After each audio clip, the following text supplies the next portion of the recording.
자, 이제 마무리를 하려고 하고요. 결론 및 시사점인데 사실 이제부터 또 슬라이드가 엄청 많습니다. 네, 최대한 요약을 해서 이거 그냥 앞에서 드렸던 말씀 좀 정리한 거고, 이것도 정리한 거고, 이것도 정리가 이제 하자면, 그래서 네덜란드에서는 수직적 형평성하고 수평적 형평성이 좀 보장이 됐다고 할 수 있겠는데, 다른 집은 다른 임대료를 내야죠. 다른 형편에는 그리고 다른 주거비를 지출하고. 무슨 말이냐? 한국은 그러니까 임대 아파트 영구 임대 들어가면은 일단 그 안에만 들어가는 계층에만 들어가면은 그 옆에 똑같은 평수의 집보다 더 싸게 지낼 수 있고, 내가 또 그 사람 옆 사람하고보다 좀 더 잘 살아도 똑같은 임대료를 내죠. 그게 아니라 네덜란드 주택 점수제는 민간 주택이든 사회주택이든 사회주택 중에서도 어떤 업체가 하는 거든지 무관하게 이 주택이 받은 점수가 이 점수면 똑같은 임대료를 받잖아요. 그럼 내가 똑같은 집에 사는 거죠. 그럼 똑같은 임대료를 내야겠죠. 근데 형편이 다르면 주거 보조비로 그 차이를 메꿔주는 거죠. 가족이 많거나 어디 적으면. 그래서 그리고 공급자 입장에서도 내가 똑같은 집을 지어서 줬으면 똑같은 임대료를 양쪽에서 받아야죠. 만약에 우리나라에서 소득에 따라 임대료를 받는다 그러면 LH 혼자만 할 때는 상관이 없죠.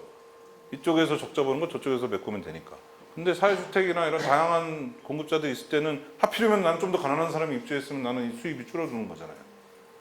그래서 네덜란드가 다양한 공급주체가 있다 보니까 이렇게 임대료는 똑같은 시스템으로 받고 주거 보조비를 주는데, 결국 LH가 임대료를 싸게 받아가지고 적자를 보는 거나 그냥 임대료는 제대로 받고 그 주거 보조비를 정부 재정에서 해주는 건 어쨌든 정부 재정이 부담해야 되는 부담은 마찬가지니, 물론 액수는 또 달라질 수 있겠지만 이렇게 가는 게 맞다.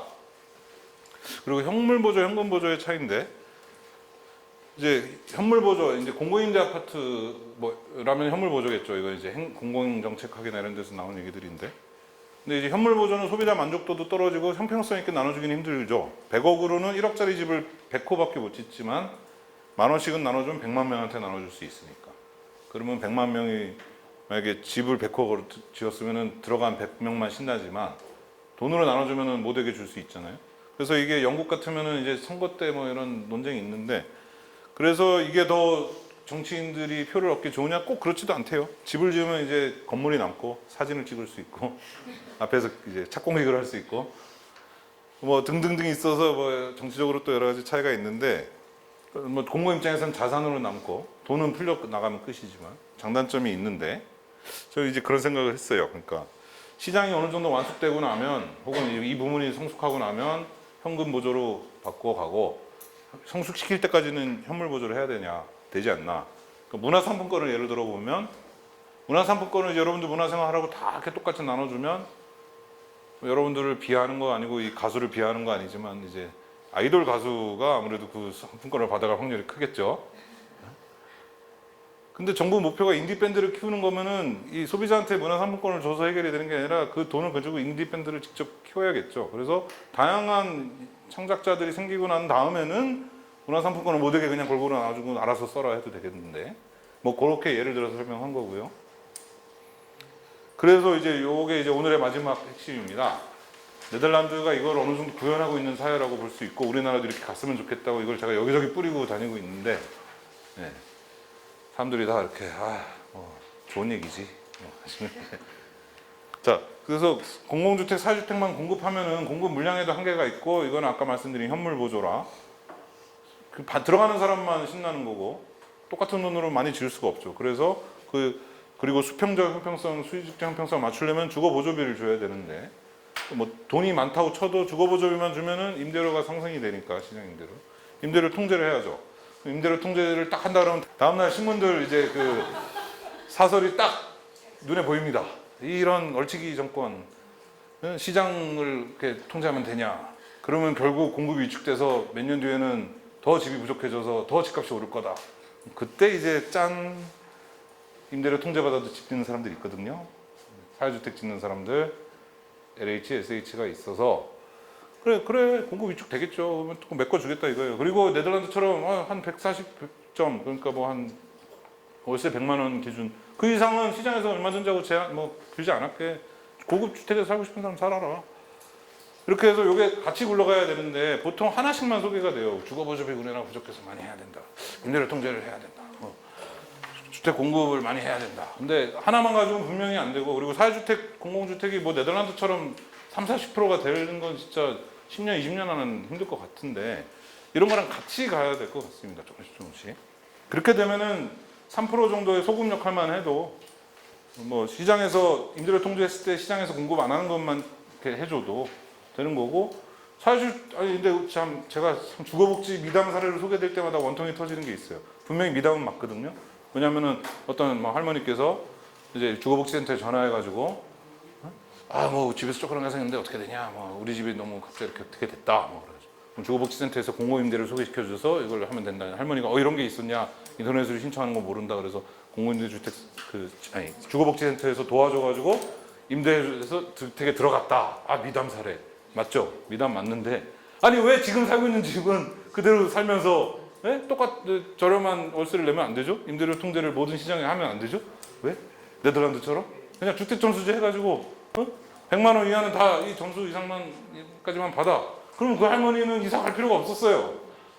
주거복지센터가 없어진다 그러면 또 이건 또 얘기가 또 달라지는데, 아무튼 주거복지센터도 역할을 좀 더 다른 일을 많이 하시면서 하시면 되는 거고, 그래서 네덜란드처럼 뭐 이민자나 저 난민 문제도 좀 고민하고 좀 우리도 좀 품격 있게 좀 그 친환경 주택으로 해서 어떻게 하면 더 집을 오래 가게 하나 이런 거 고민해서 지금 아무튼 선거 때 이제 뭐 주거 네트워크라든가 이번에 주택임대차 보호법 개정연대에서도 다 이제 이런 얘기들을 하시는데, 이제 저는 이제 그 얘기에서는 약간 한 발짝 떨어져 있는 이쪽 소속이지만 이것만 해서는 되는 게 아니라 여기 같이 가야 된다고 생각을 하고요. 네덜란드가 이거를 그래도 꽤 잘하고 있다.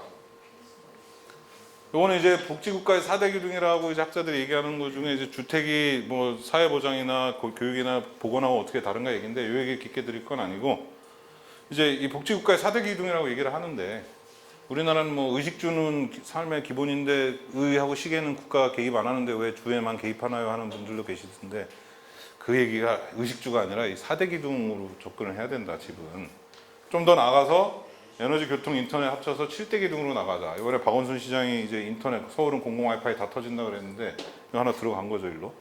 그래서 이제 아무튼 에너지, 교통 해서 7대 기둥, 복지국가의 7대 기둥으로 우리가 좀 21세기 대한민국이 좀 얘기했으면 어떨까 싶고요.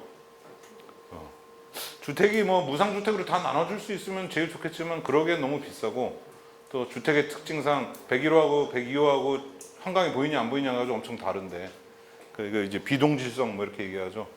그거는 힘들죠. 무상급식은 가능한 게 뭐 돈이 조금 들어서도 가능하겠지만, 밥은 옆 사람 밥하고 제 사람 밥하고 퍼주는 사람이 이상한 짓만 안 하면 똑같은 불만 없이 줄 수가 있죠. 재화의 동질성이죠. 미역국을 좀 누군 고기가 좀 많이 들어갔네 이럴 수는 있어도, 근데 주택은 그게 안 되니까 좀 이렇게 그 사이클로 가야 될 것 같고, 이 얘기도 뭐 외국의 이제 네덜란드의 경우하고 우리나라의 경우에 이제 어떤 차이가 있었나 사주택에 관련해서 생략하고 요 얘기만 이제 드리도록 하겠습니다. 최근 정책 기조 얘기만 드리자면, 유럽 연합에서 이제 이게 사회주택 정책이 이제 시장 경제를 이제 왜곡시킨다라는 그게 있어서 EU 디렉티브가 내려와서 이제 계층을 제한해야 되고 뭐 이런 게 생겼어요.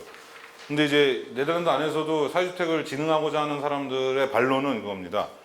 우리나라 사회주택은 경제정책이 아니라 사회정책이다. 우리가 사회주택을 했기 때문에 폭동이 하나도 안 일어난 거고, 우리나라가 이거는 그 EU의 경제분과에서 이 문제를 다룰 게 아니다. 사회분과에서 다뤄달라. 사회통합정책으로 가자. 뭐 이렇게 얘기를 하고 있습니다. 우리나라 이제 최근은, 그러니까 뭐 이게 동격이라는 얘기가 아니라 이제 최근에 우리나라에 이제 관련한 담론은 이제 주거복지로도 맵하고 분양가격 통제고, 이제 주택임대차보호법 개정연대에서 열심히 이제 이 전월세 상한제나 아무튼 임대료 통제 얘기를 하려고 하고 있는데, 저는 이제 청와대에서 이제 뭐 민간임대 등록제도에 어떤 신모 원료가 있어서 등록을 좀 많이 시킨 다음에 뭐 하려고 했다라고 알고 있는데, 아직까지 이제 좀 성에 안 차고 있는 모습인데, 가격의 패러다임에서 좀 이제는 통제 임대료 쪽으로 갔으면 좋겠고요. 아까 보여드린 삼각형 이 공동체 부분이고, 이쪽이 이제 비영리 영역인 거죠. 이쪽은 영리 영역이고, 그리고 이쪽은 공공 영역, 이쪽 민간 영역. 근데 우리나라는 민간 영역은 그동안 시장만 있다고 생각했는데, 이제 이 공동체 영역이 사회적 기업, 저희 협회 회원사들 등등등 생겨나고 있는 거고요. 그리고 이쪽은 비공식 영역이라고 이제 할 수 있어서 이쪽은 공식, 시장도 유지하려면 공식적으로 뭘 많이 해야 되는데, 이제 요 가운데 껴있는 게 제3섹터다 이건데, 어찌됐든 이거 주택에 도입한 게 이거고 생략하고, 우리나라가 근데 요 삼각형 중에 어느 부분이 더 커질까? 이쪽이 커질까? 이쪽이 커질까? 사실 지금 시장이 뭐 이만큼 더 클 텐데 어디로 갈지는 모르겠습니다. 그리고 사회주택이 공공주택에 포함되는 개념으로 갈지, 공공지원민간임대주택이라는 지금 법칙에서는 그렇게 가고 있어요. 외국처럼 공공주택이 사회주택에 포함되는 개념으로 갈지, 사회주택 안에 정부가 하는 건 공공주택이다. 그것도 뭐 가게 나름인데 어떻게 될지. 그래서 공익적 주택이라는 이름으로 부르자라는 토론회가 얼마 전에 있었는데, 그분이 주장하신 거는 저도 많이 동감하는데, 공공주택하고 사회주택이 우리나라는 이렇게 있으니까 약간 겹치는 부분이 있고, 사회적 주택 같은 거죠. LH의 주택을 사회적 경제주체한테 위탁 운영 맡기는 건데, 그 경우는 소유는 공공인데 운영은 사회가 하는 거니까. 근데 이걸 합쳐서 공적 주택은 공익적 주택이라고 부르자. 근데 어떤 학자들은 외국은 사회주택 속에 공공주택이라는 개념이 있다. 이거 가지고 막 어느 게 맞냐 하는데, 저는 사실 뭐라고 부르는 게 중요한 게 아니다. 하여튼 요 영역이 지금 우리나라에 없는데 요 영역을 키우는 게 중요한 거다. 이름을 뭐 사회주택 관련한 걸 이제 민간임대주택특별법에 정의 조항을 넣어가지고 법 개정을 하려고 그랬더니 자유한국당 의원님들이 계속 반대해가지고 2017년부터 계속 법사위에, 국토위도 통과했는데 법사위에서 막혔어요. 제가 그 의사록을 다운받아가지고 다 읽어보고 했는데, 근데 그분들이 하도 뭐 그래서 자유한국주택이라고 진짜 이러면서 이거를 만드는 게 중요하지 뭐 이름이 뭐가 중요하나. 물론 이제 저희 협회 이름 바꾸고 하면 로고도 바꿔야 되고, 이 협회 이름 바꾸려면 총회 열어야 되고, 총회 열려면 너무 힘들잖아요. 정족수 3분의 2 채우는 게 왜 이렇게 힘든지. 아무튼 그래서 안 바꿨으면 좋겠고, 중요한 거는 어찌됐든 사회주택이라는 게 정부마다 뭐 새로 새 정권마다 뭐 행복주택이니 뭐니 하는 브랜드를 하나 새로 만드는 게 아니라 이 새로운 영역이 하나 뜨고 있는 거다. 우리나라에도 뭐 사회주의적인 경향에서 뭐 온 사람도 있을 거고, 종교적인 걸 바탕으로 온 사람도 있을 거고, 아무튼 이 풀뿌리에서 뭐 좀 좋은 뜻으로 뭘 해보고 싶어 하는 분들이 많더라고요. 집주인들도 많더라고요.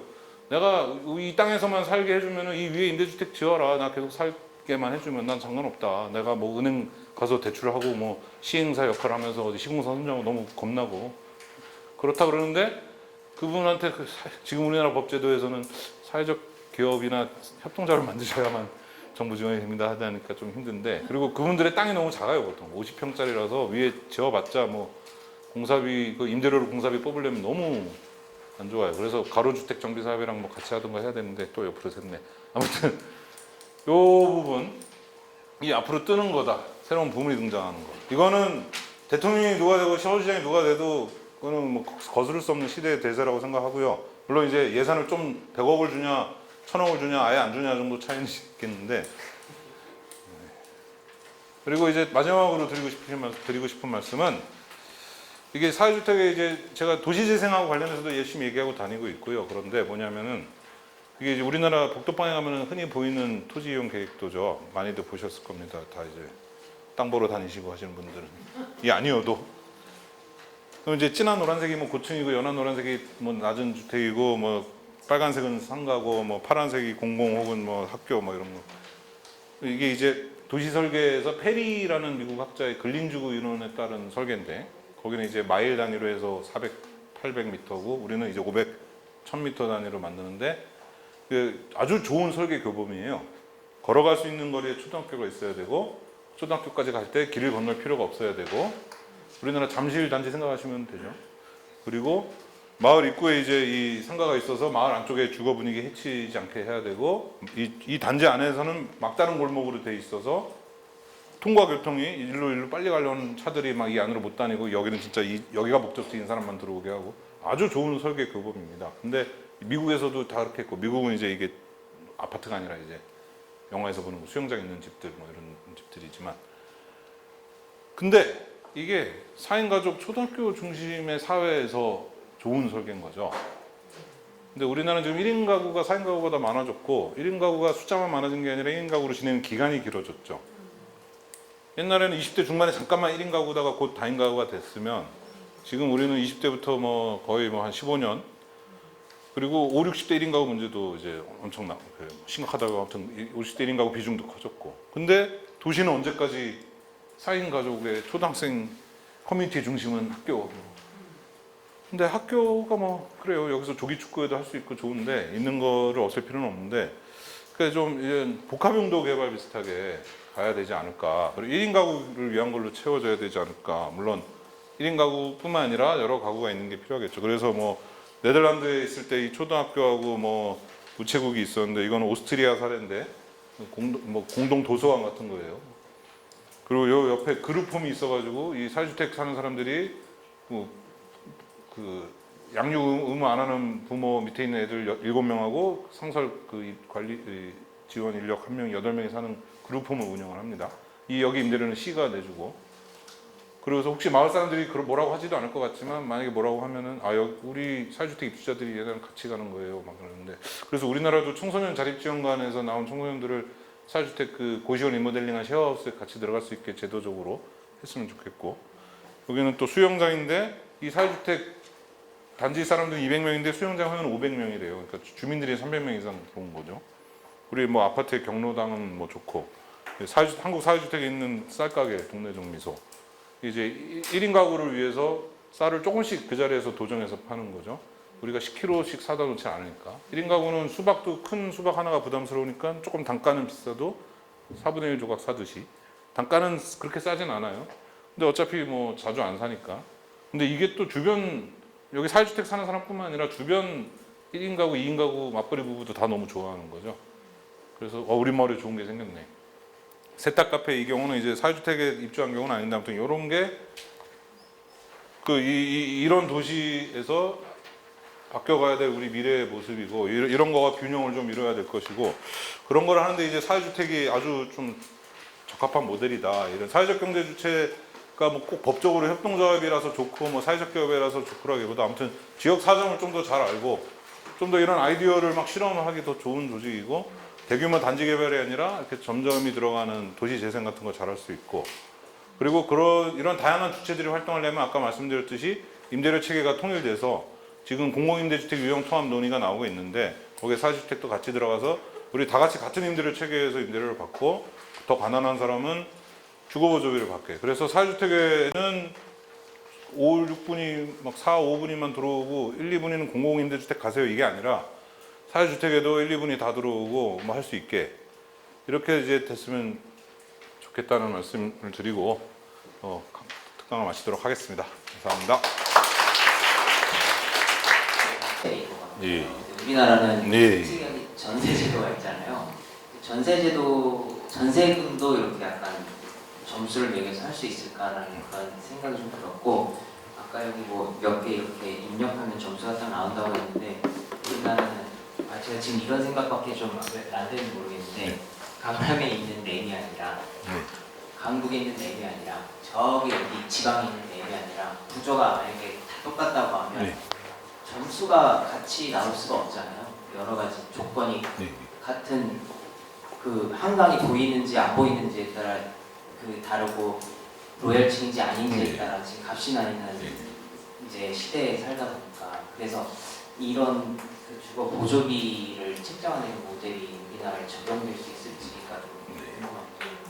그 뒤에 질문부터 말씀드리면, 그러니까 이제 네덜란드도 그래서 지표 중에 이제 입지 조건이 있어서 그 부분은 이제 입지가 반영이 되고 리모델링 했을 경우 공사비가 얼마가 들어갔느냐 가지고 반영이 되는 게 있고 뭐 그렇게 지표를 얼마나 잘 구성하느냐에 달려 있을 것 같습니다. 그래서 우리나라도 뭐 경관이나 뭐 그런 거에 대해서 어느 정도 이렇게 실제로도 표준 임대료 뭐 이런 거 고민하시는 분들이 나름 이제 무슨 헤도닉 모형해서 막 방정식 만들어 가지고 하신 게 좀 있더라고요.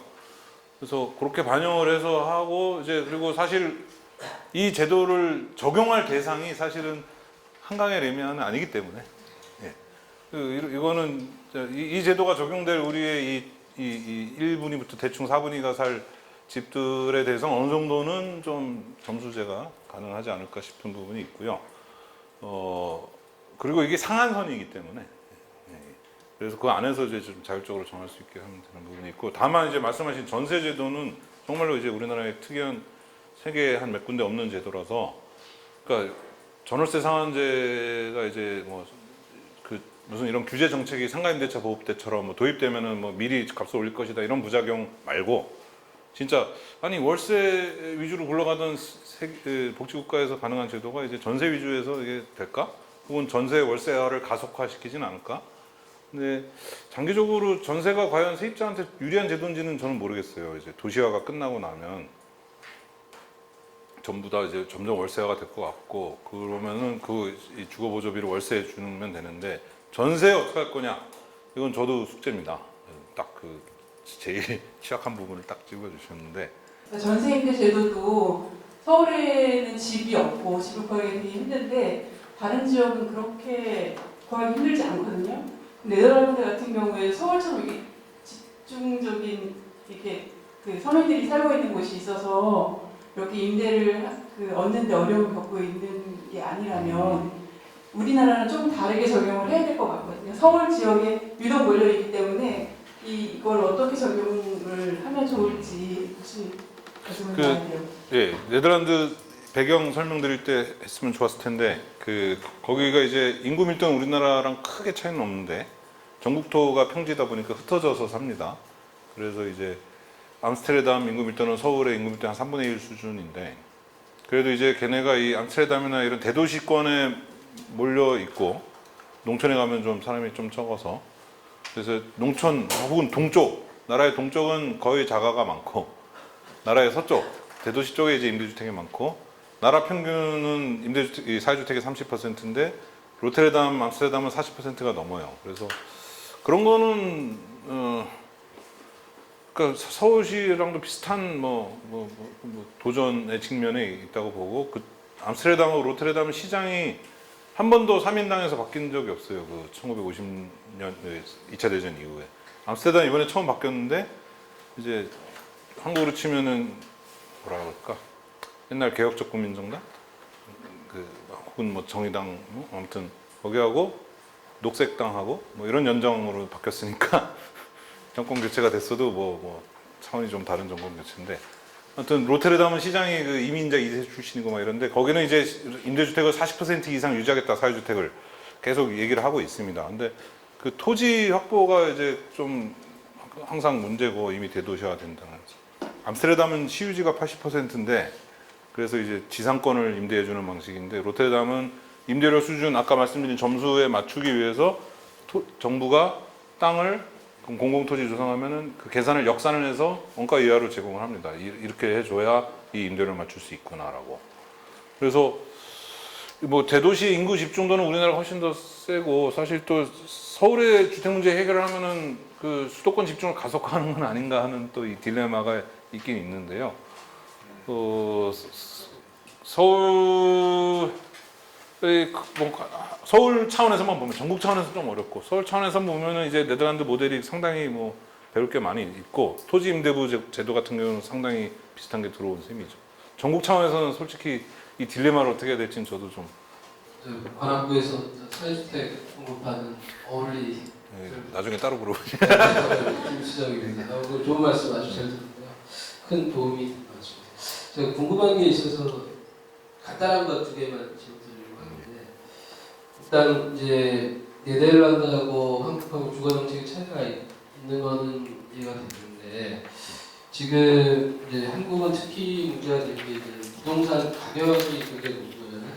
거기에 따라서 임대료가 높아지는 건데 이제 한국하고 네덜란드하고 부동산 가격이나 임대료 수준을 예를 들어서 비교 가능한 평균 소득이라든지 이런 것들에 대비해서 좀 비교를 해주시면 좋을 것 같고 그 결과가 있다면 이제 그 네덜란드의 주거 정책이 이러한 어떤 나라의 주거 정책이 부동산 가격이나 임대료에 미치는 영향에 대해서 설명해 주시면 좋을 것 같고 두 번째 이제 궁금한 거는 제가 이제 이전에 시즌 1에서도 질문 한번 드렸었는데 저도 이제 사회주택 공급하려고 하다 보니까 땅값이나 부동산 임대료가 너무 높거든요. 근데 그 이유 중에 하나가 이제 서울에 이제 교통이 발달이 된 거라는 생각이 드는데 지하철 교통이 엄청 잘 돼 있잖아요. 근데 이제 이렇게 해서 부동산 가격이 올라갔는데 임대료도 올라가고 그러면 이익은 일부 이제 소유자들이 보게 될 거고 피해는 그 임대료를 더 많이 납부해야 되는 임차인이나 세입자들이 보게 되는데 여기에 대한 대책이 있으면 네. 혹시 뭐 저 화이트보드 같은 거는 없죠. 네. 그 네덜란드의 소득 대비 뭐 부동산 가격 그러면은 뭐 네덜란드 PIR이나 이런 걸 검색해 보면 나올 것 같은데요. 저는 사실 그런 쪽에는 별로 관심이 없어서 그 지금 뭐 제가 외우고 있는 수치는 없고요. 근데 아무튼 우리나라는 뭐 소득의 뭐 소득을 뭐 다 통으로 저축해서 뭐 7년을 해야 되나 뭐 그런 뭐 얘기들이 있지 않습니까? 그런 거에 비했을 때 거기는 좀 저렴하고 근데 좀이라는 표현이 죄송한데 잘 모르겠어요. 저도 찾아보면 나오겠죠. 그리고 이제 아까 말씀드렸듯이 LTV가 106%였다 이제 요새는 102%로 낮아져서 그 고정 좀 안정적인 직장이 있으면은 집을 빚내서 사고 그 대출 이자에 대해서 세액 보전을 해주기 때문에 그래서 사회주택에 사는 사람 중에 가장 잘 사는 사람에 비해서는 그 사람이 더 혜택을 받는데요. 그러니까 아까 그 보조금 받고 난 구간을 보면은 이제 그 사주택 언저리에 있는 사람은 제일 월세 조금 내는 사람이야 물론 주거보조비 많이 받는데 그 위로 올라갈수록 주거보조비가 조금씩 줄어드는데 그러면 그러다가 딱 자가 소유를 빚내서 해서 세액 공제 받는 사람에 비하면 오히려 사주택 사는 사람이 불리한 그 이 역되는 구간이 일부는 있습니다. 예, 제가 주로 그런 쪽으로 공부를 하고 제가 이제 숫자나 그래프 이런 걸 안 좋아해가지고 그 PIR은 잘 모르겠습니다. 근데 그 2000년대에서 2010년대 동안 걔네들도 집값이 올라가지고 자가 소유가 좀 부채질이 된 경향이 있었고 정부도 그거를 좀 장려했고 근데 올랐다는 게 우리나라랑 비교하면은 제가 자세한 수치는 기억 안 나는데 뭐 우리나라가 뭐 40% 오르면 걔네는 뭐 한 10%, 15%? 그래서 걔네는 아 주택의 이 금융화, 파이낸셜라이제이션이 심각한 문제야. 그래서 논문이 막 나오고 하길래 제가 아니 한국은 70년대부터 그랬는데 얘네는 왜 이제 이게 이슈가 되나? 그랬고요. 교통이 발달하거나 이런 도시 개발이 되면서 이제 이익을 보는 입지에 있는 분들이 이제 집값이 올라가는 거에 대해서 그래서 뭐 각종 부담금 제도가 있어서 뭐 개발이익 환수제하고 뭐 저거 그거는 지금 민주당 정부에서도 여러 가지 대안이 많이 나와서 하고 있는 것 같고요. 저는 한 가지 추가를 하자면 그러니까 그 재개발을 하니까 또 교통도 더 좋게 할 그게 생기고 교통이 좋아지니까 또 재개발할 시장성이 나오고 교통이 안 좋은데 지금 재개발이 안 돼서 이제 뉴타운 해제되고 막 그러잖아요. 그러니까 이 빈익빈 부익부 공공재정의 역배분인데 그냥 지금 현 세대에게 미치는 교통 유발 분담금이나 이런 뭐 부담금 말고 철거 비용까지도 물론 이제 장기수선 충당금을 하지만 철거 비용까지도 같이 걷어야 된다고 생각을 해요. 왜냐하면은 5층짜리가 15층짜리 될 때는 그 10층을 채워주는 이 다시 들어오는 입주자들한테 받은 집값으로 조합이랑 이 건설회사가 나눠 먹는 구조가 됐는데 이제 45층이 135층이 될 수는 없잖아요. 그러면 그 순간에 되면은 이제 그 자리에서 축소 재개발을 하던 현상 재개발을 하던 해야 되는데 안 되겠죠. 돈이 안 들어오니까. 그럼 슬럼화가 되면 방법은 두 가지인데 처음부터 주택 장소명화로 이렇게 개발을 해서 배관이나 배선은 쉽게 뜯어내고 고칠 수 있게 일본이 그런 거 잘한다는데 그렇게 하던가 아니면은 그거를 공공재정을 들여서 결국 슬럼을 또 재개발해야 되는 들어가는데 그 얘기는 지금 용적률 튀겨가지고 돈 버신 분들은 현 시대 사람들한테 교통 유발도 했지만 그거를 철거해야 될 때 미래에 세금이 들어가면 미래 세대 세금까지 끌어다가 쓴 거예요. 자기 집 불리는데. 그게 이 시점을 길게 놓고 그분들한테 돈을 걷어야 된다고 생각을 하는데 그러면 이제 정치적으로 무시무시한 일들이 벌어지겠죠. 그래서 어찌됐든 그걸 또 먹여 살리기 위해서 호랑이 들에 올라탄 것처럼 계속 이 서울 중심으로 유지가 되면서 갈 건지 차츰 질서 있는 퇴각을 해가지고 좀 네덜란드나 독일처럼 막 1위 도시하고 2위 도시 인구 차이가 뭐 거의 안 나는 걔네는 80만, 60만, 50만, 40만 이렇게 내려가거든요. 1, 2위, 3위, 4위 도시가. 우리나라는 근데 중국도 마찬가지. 중국이 더 심할 거예요. 중국은 막 2천만 다음에 이렇게 이제 떨어지니까. 근데 인구가 이렇게 골고루 흩어져서 사는 나라의 시스템을 그대로 가져올 수는 없겠지만 좀 질서 있는 퇴각을 하기 위해서는 어찌됐든 뭐 부담금 제도가 됐던 뭐 그게 현 시대뿐만 아니라 미래 세대 책임까지도 생각해서 해야 된다고 생각합니다. 형 보여주시면서 뭐 공동체를 좀 많이 예. 강조를 하신 것 같은데 네덜란드는 그 지방자치제도가 뭐 어떻게 되어 있는지 잘 모르겠지만 중앙정부하고 지방정부 그리고 기초단위, 공동체 단위가 뭐 어느 정도 되는지 잘 모르겠고 공동체의 모습이 무기계약이면 거의 이사를 안 가니까 마을 주민들이 서로 얼굴들을 다 알고 뭐 자식들, 애들끼리도 서로 다 알고 지낼 것 같은데 우리는 좀 잘 상상이 안 되는데 그 아파트 단지 공동체 모습이 다르고 단독주택 단지의 공동체의 모습이 다르고 또 시골의 공동체 모습이 상당히 달라서 도대체 네덜란드의 공동체 모습은 그 무기계약으로서 그 도시에 사는 사람들이 이사를 안 가면서 어떤 공동체의 모습일까 이게 좀 상당히 궁금하거든요. 그래서 제가 처음에 네덜란드 사회 배경을 설명드리면서 노동 시간이 엄청 짧다 뭐 이런 얘기를 드린 게 이제 자기 집을 한 사람들은 이제 거기서 사귄 친구들도 이제 대학교 졸업하고 이제 취직해서 좀 지나다가 집을 이제 대출 받아서 사더라고요. 그러면 이제 집이 이제 완전 쉘이라고 그러는데 이제 바닥재도 없고 벽지도 없고 등도 없는 상태로 싸게 사요. 그래서 이번 여름에 보너스 받은 걸로 계단 위 옥탑 올라가는 계단 만들고 뭐 다음번에 돈 받은 걸로 뭐 3층 욕실에 이 수도꼭지 사서 자기가 달고 막 그러는데 그게 뭐 퇴근을 빨리 하니까 가능한 것 같기도 하고 그렇게 해서 또 집값이 좀 싼 것도 있기 때문에 이게 한국하고 수평 비교가 좀 힘든데 우리는 모델하우스 비용까지 우리가 내고 들어가야 되잖아요. 네. 아무튼 다 가격에 반영돼 있잖아요. 근데 그 사회주택 거주자의 그 거주기간 통계를 봤는데 한 8년 산대요. 사회주택에 살아도. 그러니까 이사 갈 일이 있을 때 이사는 가는데 근데 우리나라 자가주택 소유자 웬만한 자가주택 소유자도 그 정도 못 사는 것 같은데 그리고 우리도 이제 집값 떨어질까봐 막 정정긍긍하고 은행집이야 뭐 대출이자 갚고 막 집값 떨어질까봐 집에 근처에 뭐 들어오면은 막 뭐 나는 상관이 없어도 주민들이 다 반대하면 따라 반대해야 되고 막 저 이번에 부모님 댁에 가보니까 또 문체 무슨 화장장 수목장 들어오는 거 막 반대하자고 붙어 있던데 그런 아파트에 살면은 거기에 또 같이 사인 안 하면 나 왕따 될까봐 겁나고 사인 하자니 좀 그렇고 그런데 과연 그런 집에서 사는 자기 집에서 사는 한국 사람하고 사회주택에서 사는 네덜란드 사람하고 누가 더 자기 집에서 사는 거지? 누가 더 내 집이라는 느낌을 가지고 살지? 마이 홈, 내 하우스가 아니라 홈이라는 느낌을 가지고 살지 할 때 생각해 보면은 걔네들이 훨씬 더 자기 집에서 사는 것 같은 거예요. 그래서 자기 집이 꼭 내가 소유한 집인가?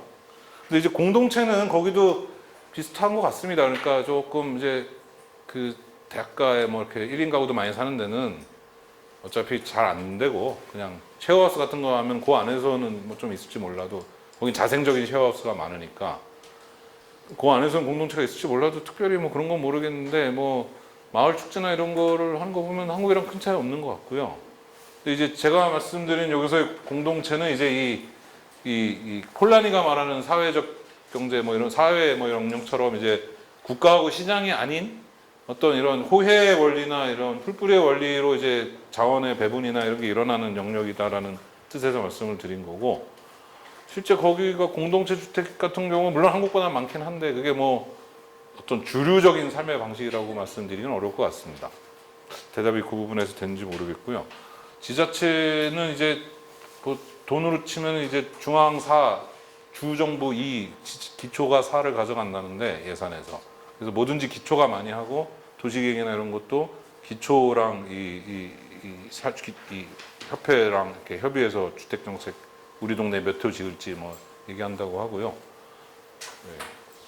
그래서 뭐 그런 건 있는 것 같습니다. 그러니까 봉건 영주로부터 얘네들은 계속 있었고 그게 이제 모여서 공화국이 된 거고 그랬다가 왕국으로 다시 바뀌고 좀 특이한 나라인데 공화국에서 왕국으로 바뀐 나라인데 그 독일이나 이런 데는 이제 프랑스하고 달리 이제 이 지역색이 좀 강하고 지역별로 뭉치는 색깔은 강해서 거기에 이런 어떤 주택협회도 전국 단위로 협상을 하기보다는 이런 연맹별로 하는 것 같아요. 지역 연맹별로.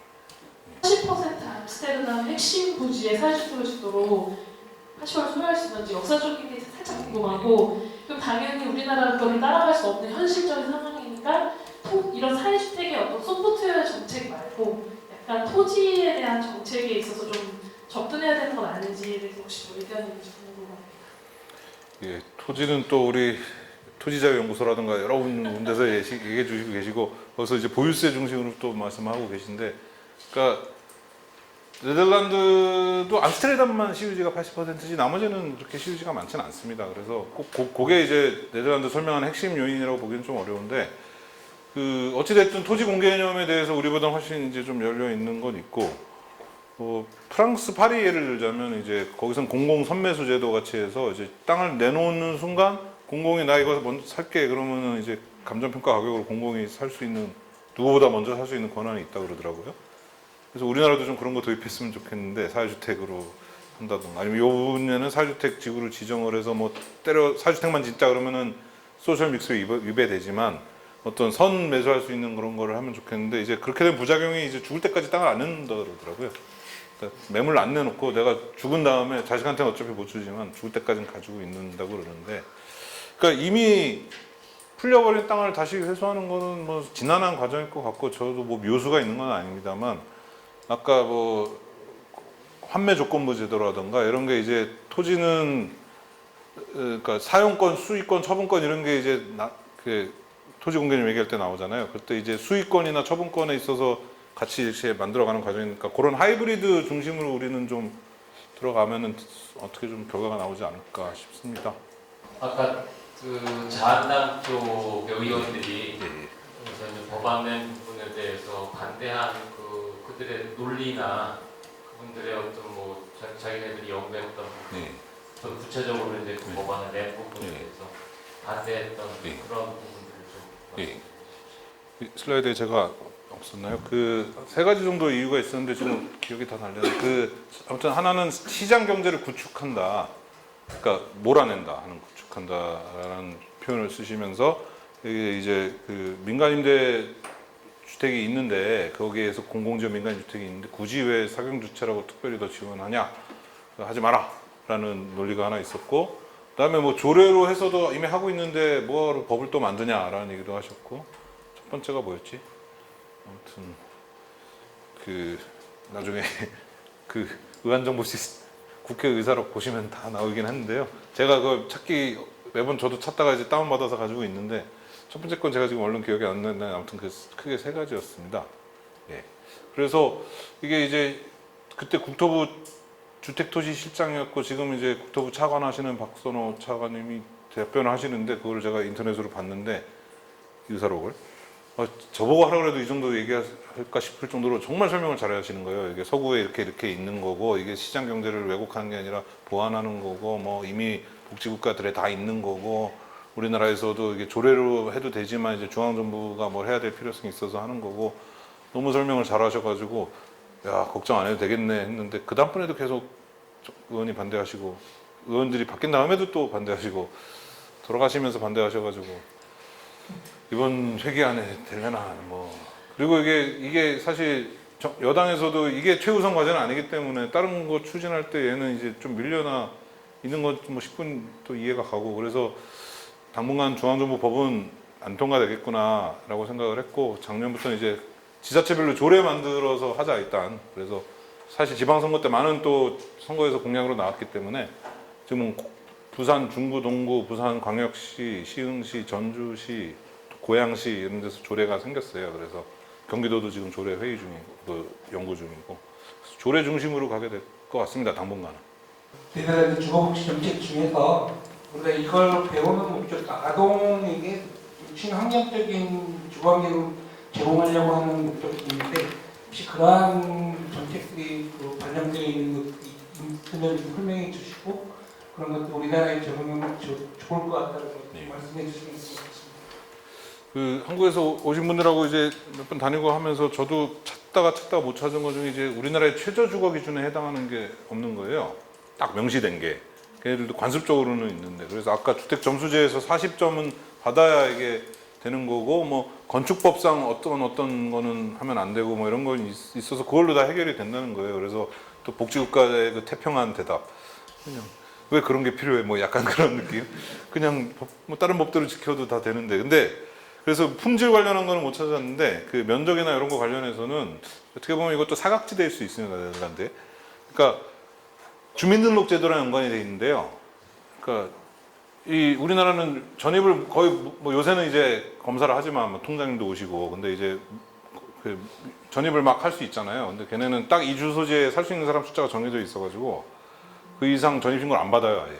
그래서 전 사람이 전출 신고를 안 하면은 안 받아서 문제가 돼서 이 전 사람이 안 했다 뭐 막 이런 때가 가끔씩 있는데 이제 그 나라 사람들은 별로 그런 게 없는데 이제 이주민이나 외국인들이 가끔 그럴 때가 있죠. 이제 여기다가 걸어놓고 실제는 딴 데서 살고 물론 그 나라 사람들도 그럴 때 있는데 그 나라 사람 이사 가면 전출은 확실히 하는데 이제 저 같은 경우 만약에 전출 안 하고 한국으로 와버리거나 전출을 하고 왔습니다만 그래서 문제가 뭐냐면은 이제 이주 노동자 가정인데 자기들은 그냥 어차피 조금 좁게 살고 2층 침대 애들 그냥 같이 살고 해도 지금 길거리에 나가는 것보다는 낫고 이 돈으로 더 맞는 데 갈 수는 없고 여기라도 살려고 그러는데 주민등록상 인구 초과로 전입신고가 안 되는 거죠. 그런 사각지대인데 근데 그거는 진짜 사각지대고 그러면 이제 보조금을 받던 뭐 하던 이런 거도 안 되는 경우인 거니까 그런 건데 이제 웬만하면 이제 보조금을 받고 뭐 기초수당 비슷한 뭐 이런 걸로 보조금 받고 다 하기 때문에 주거보조뿐만 아니라 뭐 그래서 뭐 아동이든 노인이든 뭐 이렇게 그 반지하도 없고 그냥 뭐 비닐하우스도 없고 고시원도 없으니까 뭐 이거는 진짜 뭐 하늘 땅 차이인데 그러니까 그냥 등록된 주택에 다 살아야 되니까 가끔 노숙자가 문제가 사회 문제가 되긴 하지만 전혀 다른 차원의 접근인 거죠. 그래서 아동의 주거의 문제 혹은 뭐 그런 건 없고 요새는 이제 걔네는 고독사가 또 이제 그러니까 이 노령 1인 가구가 많아지니까 고독사 문제가 나오긴 하는데 그 아동 주거 문제는 그러니까 딱 좋은 모델이 되지 못하는 이 역설적인 상황입니다. 이 복지국가는. 주거복지학교 2차